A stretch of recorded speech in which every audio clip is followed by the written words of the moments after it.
तीन बहनों का अजीब किस्सा। गुज़रे जमाने में खुसरू ईरान का एक बादशाह था। उसकी आदत थी कि लिबास तब्दील करके शहर का गश्त करता ताकि रियाया के बुरे भले हालात से वाकिफ रहे। एक रोज हस्बे मामूल वो अपने वजीर के साथ शहर के गश्त के लिए निकला। एक छोटी सी गली में मकानों को देखने लगा कि गरीब किस तरह अपनी बसर-औकात करते हैं। उन्हीं मकानों में औरतों के बोलने की आवाज आई। बादशाह बातें सुनने के लिए ठहर गया। दरवाजे से झांक कर देखा तो तीन नौजवान औरतें चरखा काट रही थीं। उनमें से बड़ी बहन बोली, अगर मेरा बस चले तो मैं नान बाई से ब्याह कर लूं और इस मुशक्कत की जिंदगी से निजात पाऊं। मंजली बहन बोली, मैं बादशाह के बावर्ची से निकाह कर लूं ताकि उम्दा खाने रोज मिले। छोटी बहन ने कहा, जब तुम लोग ख्याली पलाव बना रही हो तो मैं भी बादशाह से ब्याह क्यों न कर लूं, सारा मुल्क मुझे मलिका कहे। फिर हंसने लगी। बादशाह ने वजीर को कहा कि इस घर को पहचान लो, सुबह इन तीनों औरतों को दरबार में हाजिर करना। इसके बाद बादशाह गश्त करके आराम करने चला गया। दूसरे रोज वो तीनों बहनें दरबार में पेश की गईं। बादशाह ने रात का किस्सा पूछा तो वो डर गईं, लेकिन बादशाह ने कहा कि खौफ की कोई जरूरत नहीं, जो बात थी बयान करो। मजबूरन उन्होंने रात वाली बात बादशाह के सामने दोहरा दी। बादशाह ने उसी वक्त बड़ी मंजली बहन की शादी नान बाई और बावर्ची से करवा दी और छोटी को अपनी मलिका बना लिया। चंद रोज बाद दोनों बड़ी बहनें छोटी से हसद करने लगीं और सोचने लगीं इसे किसी तरह बादशाह की नजरों में जलील करें। अल्लाह की कुदरत से इसी जमाने में मलिका को आसारे हमल जाहिर होने लगे। दोनों बहनें इसको मुबारकबाद देने आईं। छोटी बहन जो उनके फरेब से नावाकिफ थी, बड़ी मोहब्बत से पेश आई। बातों बातों में विलादत के करीब इन दोनों बहनों को बुलाने का इरादा किया। वो राजी हो गईं और उन्होंने पुख्ता इरादा किया कि जब उनके यहाँ बच्चा होगा तो उसको अलग करके बिल्ली का बच्चा इसकी गोद में डाल देंगी और मशहूर कर देंगी कि बिल्ली का बच्चा पैदा हुआ है। इस तरह बादशाह इसे कत्ल करवा देगा या घर से निकाल देगा। जब विलादत का वक्त आया तो उसने अपनी बहनों को बुलाने की बादशाह से इजाजत ली और उनको अपने पास बुलवा लिया। इन दोनों बहनों ने बिल्ली का इंतजाम करवाया। मलिका के यहाँ एक निहायत खूबसूरत लड़का पैदा हुआ। हासिद बहनों ने बच्चों को तो एक टोकरी में बंद करके उसी नहर में बहा दिया और मलिका की गोद में बिल्ली का बच्चा रख दिया और सारे महल में मशहूर करवा दिया कि बिल्ली का बच्चा पैदा हुआ है। बादशाह को यह सुनकर बहुत गुस्सा आया। उसने मलिका को कत्ल कराना चाहा, लेकिन दाना वजीर ने रोका। चंद रोज सब्र कीजिए, मुझे इससे कोई राज मालूम होता है। मलिका का इसमें क्या कसूर, जो कुछ कुदरत ने पेट में बना दिया वही पैदा हो गया। टोकरी नहर में बहती जा रही थी कि बादशाह के माली की नजर पड़ी। उसने निकाल कर देखा तो उसमें एक बच्चा था। माली के घर कोई औलाद न थी। वो खुशी खुशी अपने घर आया और बीवी के हवाले किया। माली की बीवी ने अपने ही बच्चे की तरह उसे पालना शुरू कर दिया। माली ने उसका जिक्र किसी से नहीं किया। मुमकिन हो कि कोई शाही राज हो। बच्चा पलता रहा, यहाँ तक कि 1 साल का हो गया। दूसरे साल मलिका के यहाँ फिर बच्चा पैदा हुआ। बदनसीब मलिका ने अपने बहनों को इस मर्तबा भी बुलवाया। अब उन्होंने मुर्दा कुत्ते का बच्चा उसकी गोद में डालकर मशहूर कर दिया कि मुर्दा कुत्ते का बच्चा पैदा हुआ है और असली लड़का टोकरी में डालकर नहर में बहा दिया। इत्तेफाकन उसे भी माली ने पकड़ लिया और अपने घर पर परवरिश करने लगा। तीसरे साल मलिका के यहाँ लड़की पैदा हुई, लेकिन हासिद बहनों ने उसको भी मुर्दा चूहा मशहूर कर दिया और लड़की को भी बहा दिया। वो लड़की भी माली के हाथ लग गई, उसे भी रख लिया। बादशाह ने नाराज होकर मलिका को एक लोहे के पिंजरे में बंद करके शहर की मस्जिद के दरवाजे पर रखवा दिया ताकि हर आने वाला उसके मुंह पर थूके और जो इनकार करे उसको कत्ल कर दिया जाए। लोग मजबूरन थूकते और बादशाह के जुल्म को बुरा समझते। तीनों बच्चे माली के यहाँ परवरिश पाते रहे। माली ने तालीम तरबियत शहजादों जैसी करवाई। लड़की भी पढ़ती रही। बड़े लड़के का नाम माली ने भामन, छोटे भाई का नाम परवेज और लड़की का नाम परिजाद रखा। उस जमाने में मालन इत्तेफाकन बीमार होकर मर गई। बच्चों को इतना दुख हुआ जैसा कि माँ का होता है। बच्चे पढ़ लिख कर बड़े हो गए। माली भी रुपए पैसे वाला था। उसने बादशाह से इजाजत लेकर एक महल तामीर करवाया और एक बहुत बड़ा बाग बनवाया जिसमें एक चिड़िया खाना भी था। वो तीनों बच्चों के साथ उसमें रहने लगा। यहाँ रहते ज्यादा दिन नहीं हुए कि माली भी मर गया। बच्चे बहुत परेशान हुए, लेकिन क्या हो सकता था, सब्र किया। दोनों भाई सैरो शिकार के लिए जाते। परिजात बाग में अपना दिल बहलाती या कभी गाना गाती। इत्तेफाकन मलिका की हासिद बहनों ने आपस में मशवरा किया कि मलिका का तो खूब इंतजाम हो गया, लेकिन मुमकिन है कि इन बच्चों का राज खुल जाए, लिहाजा उनको यहाँ से चलता करो। उन्होंने एक कटनी को बुलवाकर माजरा पेश किया तो बोली, तुम इत्मीनान रखो, मैं ऐसा कदम उठाऊंगी कि किसी को कानो कार खबर नहीं होगी। एक रोज दोनों भाई शिकार के लिए गए। कटनी उनके घर आई और परिजाद से नमाज की इजाजत लेकर वुजू करके नमाज पढ़ने लगी। परिजाद इससे मुतासिर हुई, खाना दिया। और बाअसरार बाग दिखाने के लिए साथ ले गई। मक्कार कुटनी कहने लगी, यूं तो हर चीज मौजूद है, लेकिन 3 चीजों की कमी है। अगर वो मिल जाएं तो फिर ये बाग बेमिसाल होगा। परीजाद ने पूछा, वो क्या? कुटनी ने कहा, इनका मिलना जरा मुश्किल है। परीजाद ने पूछा, तुम बताओ तो सही। वो बोली, इसमें बोलती चिड़िया, गाता हुआ दरख्त और सुनहरी चश्मे के पानी की कसर है। अगर वो भी आ जाएं तो बाग जन्नत का नमूना पेश करेगा। परीजाद ने पूछा कि ये चीजें कहाँ से मिलती हैं? कटनी ने कहा, यहाँ से 20 रोज की मंजिल पर हिंदुस्तान की सरहद पर जो पहला आदमी मिलेगा वो रास्ता बता सकता है। बुढ़िया शौक की आग भड़काकर फौरन बेफुचक्कर हो गई, लेकिन परीजाद एक गहरी सोच में पड़ गई। शाम को जब दोनों भाई घर वापस आए तो बहन को फिक्रमंद पाया। वजह पूछी तो उसने तमाम कैफियत बयान की। भामन ने कहा, तुम इतना रंज क्यों करती हो? मैं जाता हूँ, ये चीजें ले आऊंगा। अगले रोज भामन सफर के लिए तैयार हुआ और बहन को एक खंजर निकाल कर दिया। ये मेरी निशानी है, जब तक ये साफ है समझना मैं बखैरियत हूँ, समझना कि जब ये मैला हो गया तो समझ जाना मैं किसी मुसीबत में हूँ, अगर खून आलूद हो जाए तो समझ जाना मैं इस दुनिया में नहीं रहा। इसके बाद भाई बहन से रुखसत होकर 20 रोज तक इसी रास्ते पर चलता रहा जो कटनी ने बताया था। 21वें रोज सरहद हिंदुस्तान पर उसे एक कुटिया नजर आई। सीधा वहां पहुंचा तो एक फकीर बैठा, उसका चेहरा बालों में छुपा था। भावन ने जेब से कैंची निकालकर फकीर का खत बनाया और फिर अदब से सलाम किया। फकीर खुश हुआ और कहने लगा, यहाँ कैसे आना हुआ? भावन ने अपना किस्सा बयान किया। फकीर ने सर्द आ भर कर कहा, बेटा मुझे रास्ता तो मालूम है, लेकिन वहाँ खतरात बहुत हैं, क्योंकि तुमने मेरी बहुत खिदमत की है, मैं तुम्हें इस काम से मना करता हूँ। भामन ने इसरार किया तो फकीर ने अपनी कुदरी से एक गेंद निकाली और कहा, इसको जमीन पर डाल दो और खुद उसके पीछे रवाना हो जाना। जहाँ ये गेंद रुक जाए तुम भी घोड़े से उतर जाना। सामने एक पहाड़ होगा, उस पर चढ़ जाना। इस पर तुम्हें अजीबोगरीब आवाजें आएंगी, लेकिन कोई नजर ना आएगा। उस वक्त हिम्मत से काम लेना। अगर तुमने पीछे मुड़कर देखा तो पत्थर के हो जाओगे, और आगे चले गए तो तुम्हारी मतलूबा चीजें मौजूद होंगी। भामन ने फकीर का शुक्रिया अदा किया और गेंद जमीन पर डालकर उसके पीछे चल पड़ा। गेंद पहाड़ के दामन में ठहर गई। वो घोड़े से उतरा और पहाड़ पर चढ़ने लगा। अभी चंद कदम चढ़ा के चारों तरफ से शोर मच गया, गालियों की आवाजें आने लगी। भामन सब कुछ सुनता रहा और पढ़ता रहा। जब मजीद ऊपर बढ़ा तो गालियां सुनकर इसका खून खोल उठा। भामन तलवार लेकर पलटा तो वहां कुछ न था, लेकिन वो खुद पत्थर का हो गया। परीजाद रोज पत्थर उठाकर देखती और दुआ करती। एक रोज उसकी तबीयत उदास थी। खंजर उठाकर देखा तो वो चमक रहा था। शाम हो गई लेकिन उसकी परेशानी दूर ना हुई। परवेज बाहर आया तो कहने लगा, परीजाद जरा भाई का खंजर देखना। परीजाद अंदर से खंजर लाई और देखा तो वो बिल्कुल स्याह हो चुका था। ये देखकर वो रोने लगी। परवेज बड़ा परेशान हुआ और परीजाद को कहा, मैं भाई की तलाश में जाता हूँ।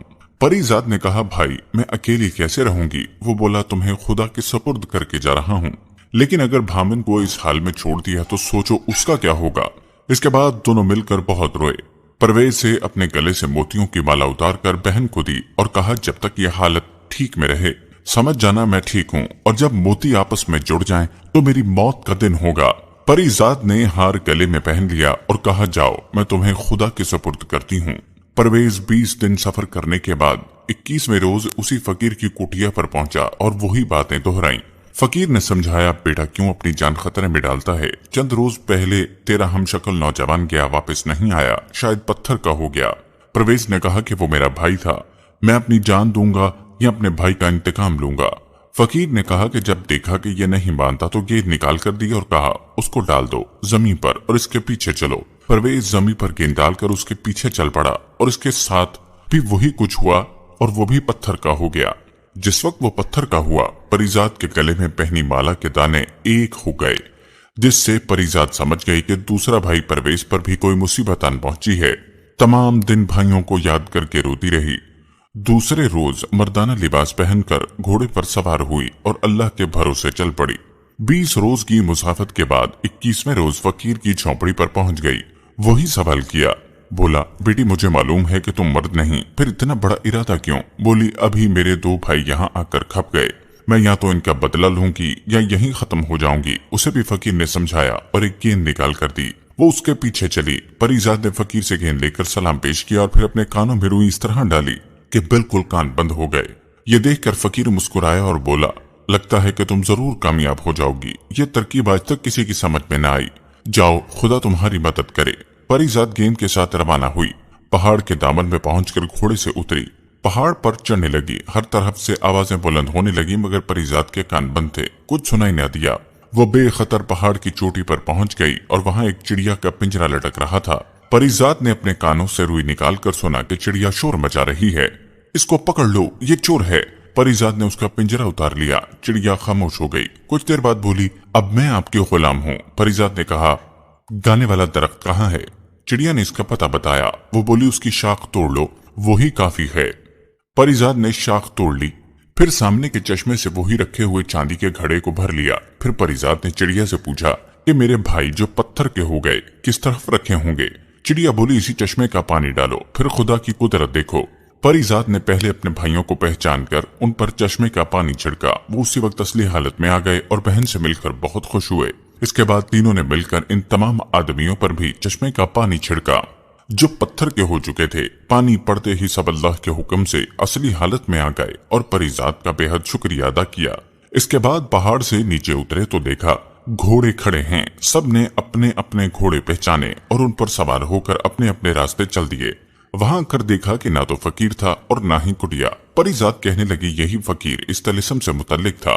तलिस्म के खत्म होने के साथ वो भी खत्म हो गया। इसके बाद अपने भाइयों के साथ अपने वतन रवाना हो गई।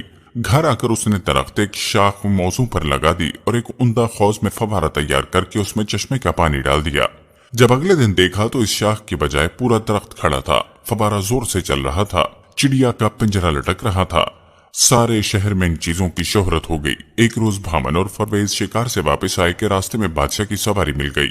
उन्होंने कोशिश की कि बचकर निकल जाएं, मगर सामना हो गया। मजबूरन खड़े हो गए और जब बादशाह करीब से गुजरा तो झुककर सलाम पेश किया।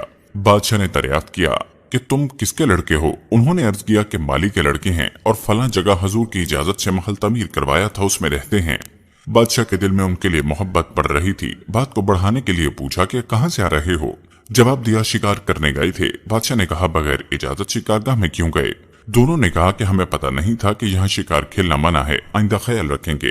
फिर बादशाह मुस्कुराकर कहने लगा, आओ मेरे साथ, देखो क्या शिकार खेलते हो। दोनों भाई साथ हो लिए। जंगल में जाकर कहीं शेर मार लाए और बादशाह के सामने पेश किया। बादशाह इनसे इतना मुतासिर हुआ कि कहने लगा, तुम मेरे साथ शाही महल में चलो, खाना खाकर चले जाना। दोनों भाइयों ने फिर हाथ बांधकर अर्ज की कि हमें खाना खाने में कोई मसला नहीं, मगर हमारी एक बहन है, हमने आपस में कसम खाई है कि आपस के मशवरे के बगैर कुछ नहीं करेंगे। आज हम उससे पूछ लें और कल आपकी खिदमत में हाजिर होंगे। बादशाह ने इजाजत दे दी। दोनों भाई घर आए, लेकिन दावत का जिक्र करना परिजात से भूल गए। सुबह बादशाह से शिकारगाह में मुलाकात हुई तो दोनों ने माजरत की। गर्ज इसी तरह 3 दिन बराबर भूलते रहे। चौथे रोज दोनों को बादशाह ने एक एक गेंद दिया और कहा, इसको कमर में बांध लो, जब कपड़ा उतारोगे और ये नीचे गिरेगा तो तुम्हें याद आ जाएगा। रात को जब लेटने लगे तो वो गेंद कपड़ों से गिरे। उन्हें बादशाह से किया गया वादा याद आ गया। दोनों परिजात के पास गए। परिजात कहने लगी, जरा रुको, मैं अपनी चिड़िया से पूछ कर बताती हूँ। चिड़िया से पूछा कि क्या मेरे भाइयों को दावत में जाना चाहिए? चिड़िया बोली, हाँ। परिजात भाइयों के पास आई और कहा कि आपको बादशाह की दावत मंजूर कर लें और दूसरे रोज के लिए बादशाह को दावत दें, मैं इसका इंतजाम कर लूंगी। दूसरे रोज भामन और परवेज बादशाह के साथ महल में दाखिल हुए। रास्ते में मौजूद लोग उनके हुस्न जमाल को देखकर खुश हुए। बादशाह दोनों को लेकर एक कमरे में आया, फिर दस्तरखान पर खाना खाने लगा। सब ने मिलकर खाना खाया। महल से जाते हुए बादशाह को अपने गरीब खाने में खाने की दावत दी। बादशाह ने जवाब दिया, बच्चों, मैं जरूर तुम्हारे यहाँ चलूंगा। दोनों भाइयों ने घर आकर सारा किस्सा अपनी बहन को सुनाया। दूसरे रोज दोनों भाई तो शिकार के लिए चले गए। परिजात चिड़िया के पास आई और पूछा, बादशाह की हमारे घर दावत है, क्या खाना पकाना चाहिए? चिड़िया ने कहा कि अपने बावर्चियों को कहो कि अच्छे खाने बनाए, लेकिन एक रकाब मोतियों की खीर जरूर बनवाना। परिजात ने कहा कि इतने मोती कहाँ से आएंगे? चिड़िया बोली, बाग में फला दरख्त के नीचे खजाना है, जितने मोती चाहिए ले लो। परिजात ने खुद जाकर खोदा तो वाकई लातादाद खजाना जमा था। उसने एक संदूकची मोतियों की निकाली और बावर्ची को बुलवाकर मुख्तलिफ खाने पकाने का हुक्म दिया। उधर दोनों भाई बादशाह के साथ शिकार खेलते रहे और रात को बादशाह को अपना किया गया वादा याद दिलाया। बादशाह तैयार हो गया और सीधा उनके घर आया। परिजात ने अपनी कनीजों के साथ दरवाजे पर बादशाह का इस्तकबाल किया। उसने बेटियों की तरह परिजात को प्यार किया। फिर वो तीनों बादशाह को अपना बाग दिखाने के लिए चले। बादशाह जब खाना खाने लगा तो मोतियों की खीर देखकर हैरान हुआ। बोला, ये कैसी खीर है? क्या मोती भी खाए जाते हैं? भामन परवेज और परिजात खामोश होकर चिड़िया की तरफ देखने लगे। चिड़िया ने बादशाह को मुखातिब करते हुए कहा, आप मोतियों की खीर देखकर तो हैरान हुए, लेकिन मैं आपसे पूछती हूँ कि जब आपके साथियों ने ये कहा कि मलिका के यहाँ बिल्ली, कुत्ते और चूहिया पैदा हुई है, उस वक्त आपने ये ना सोचा कि इंसान के यहाँ जानवर किस तरह पैदा हो सकते हैं? चिड़िया की बात सुनकर बादशाह हैरान रह गया और बोला, भी चिड़िया, अगर तुम्हें राज की बातें पता है तो मुझे बताओ, मामला क्या है? चिड़िया बोली, मलिका की बड़ी बहनें जिनका निकाह आपने उनकी अपनी मर्जी से करवाया था, अपनी छोटी बहन से हसद करने लगी थी। चुनाचे उन्होंने पहली और दूसरी बार के पैदा हुए लड़के को टोकरी में डालकर नहर में बहा दिया और मशहूर कर दिया कि बिल्ली और कुत्ते के बच्चे पैदा हुए हैं। तीसरी बार बेटी पैदा हुई और उसको भी इसी तरह नहर में बहा दिया और आपको कहा कि मुर्दा चूहिया पैदा हुई है। लेकिन खुदा के हुक्म से वो तीनों बच्चे माली के हाथ लग गए। इसने उनकी खूब परवरिश की, तालीम और तरबियत दी और अब आपके सामने बैठे हैं। ये सुनकर बादशाह अपने तीनों बच्चों को गले से लगाकर बेहद रोया और उनसे माफी मांगी और फिर तीनों बच्चों को लाकर जामिया मस्जिद की सीढ़ियों तक पहुंचा दिया और पिंजरा खुलवाकर मलिका के कदमों में जाकर गिर गया और सारा किस्सा सुनाकर माफी मांगी। मलिका भी रोने लगी। इसके बाद तीनों बच्चों को देर तक प्यार करती रही। बादशाह ने मलिका को हमाम में भेजा कि लिबास तब्दील करे और उसकी हासद बहनों को बुलवाकर उसी वक्त कत्ल करवा दिया। मलिका हमाम से फारिग होकर आ गई। उसी वक्त सबने मिलकर खाना खाया। दूसरे रोज बादशाह ने जश्न आम का ऐलान कर दिया। तीनों बच्चे नए महल में आ गए। बादशाह ने इसके बाद एक अरसे तक निहायत अदल व इंसाफ से हुकूमत की।